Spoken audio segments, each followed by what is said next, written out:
Hello and welcome to JNC Solutions, our 5-minute online demonstration of Construction Manager 50. Construction Manager is fully integrated with Sage Accounts.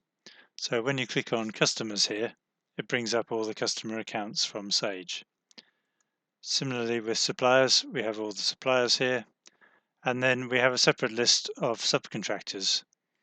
So the program links directly to the HMRC website for verifying new subcontractors and will also automatically submit the monthly return at the end of the month.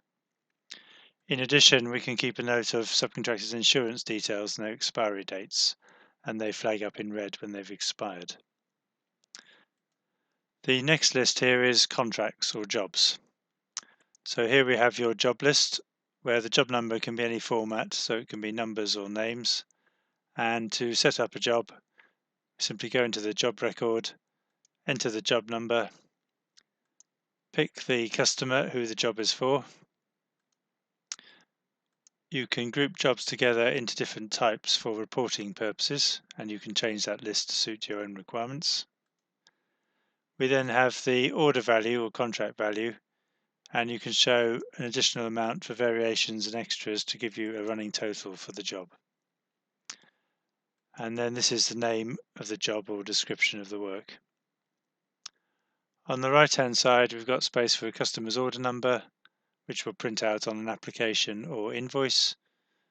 We have a to be completed by, but more important is the actual completion date. That will trigger off a retention period and give you retention due dates. And then down the bottom here, you can set up a list of project managers so you can allocate a job to a person and report on each person's work.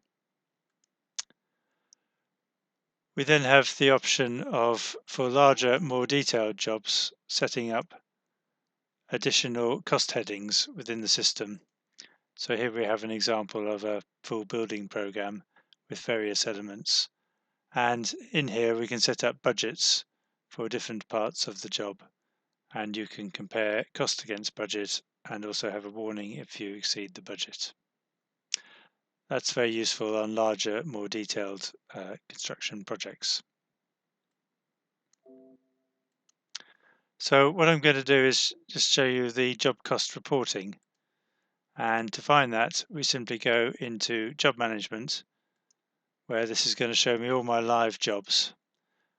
On this screen, I can pick whether we have a month for the figures, a range of dates, or I've chosen all dates. And this brings up what we call the management report, which is a summary profit or loss for each job, and has also got the detailed transactions for each job. So if I show you the one above the blue line called Pritchard Roads Flats, we can see the contract value is 489,000. And then we get a sales summary starting with what's been applied for. We can do jobs by application or by standard invoice. So in this case, we've applied for 144,000. Less a main contractor's discount, we've applied for 142,000. And less retention, we've applied for 134,000. The next column, which says sales, is what's been certified and posted through to Sage Accounts. So that's the money that's come in on the job, and then it tells you how much is outstanding from the application and also how much is held in retention.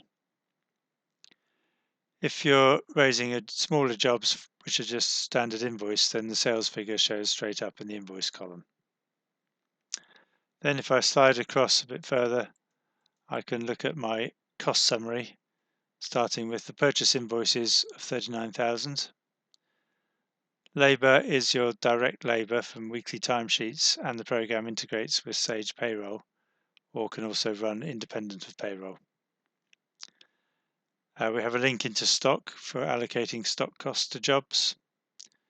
Then we have costs from subcontractors, which show either as a worksheet for labour subbies or invoices for materials and labour.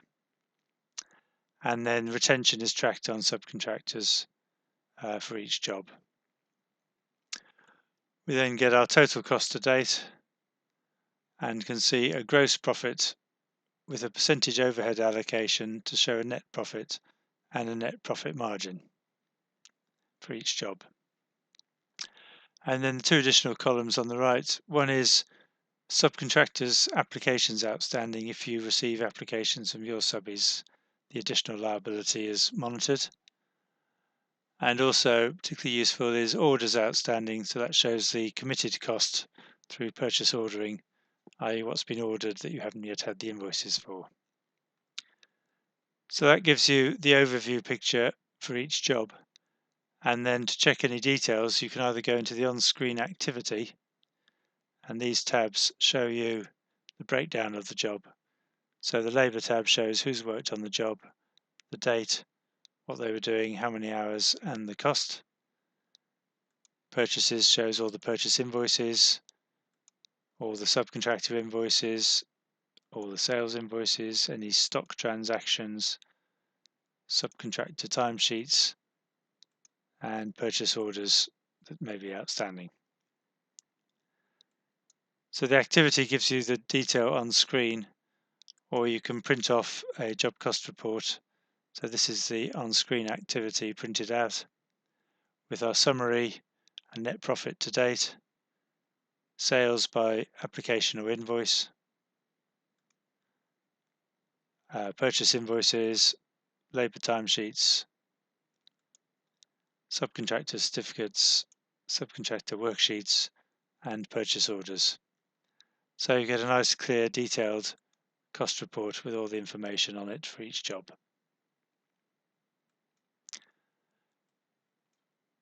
I should explain that Construction Manager works as a front end to Sage.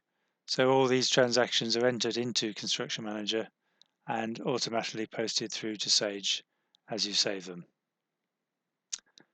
And that ends our demonstration of Construction Manager. We hope it was of interest to you.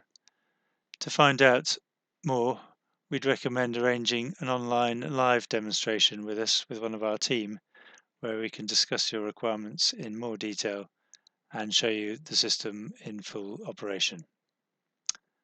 We look forward to hearing from you. Thank you very much.